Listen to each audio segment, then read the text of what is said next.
Hello friends, महालक्ष्म्यांची लगबग तर आपली सुरू झालेली आहे, खरेदी झालेली आहे. परंतु महालक्ष्म्या उभ्या करायला कोथळ्या लागतात. त्या आपल्याला कुठे मिळतात हे आपण आता पाहणार आहोत. महालक्ष्म्याच्या कोथळ्या ह्या पत्र्यापासून बनवलेल्या असतात. ते बनवताना खूप कष्टही लागतात बरं का. चला तर आपण त्यांची ओळख करून घेऊयात.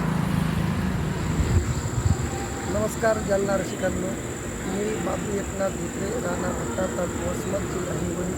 दरवर्षीप्रमाणे यावर्षीसुद्धा मी महालक्ष्मीच्या खोट्या अशा नंबर एक आकर्षित चांगल्या प्रकारच्या बनवत आहे. आणि तुम्हाला या स्टेशन रोड स्वर्ग हॉटेलच्या समोर भेटतील. हे आमचं ठिकाण दरवर्षीचं आहे आणि आम्ही चांगल्या व्यवस्थित तुमची ऑर्डर जशी दिली तशी बनवून देऊ. जालना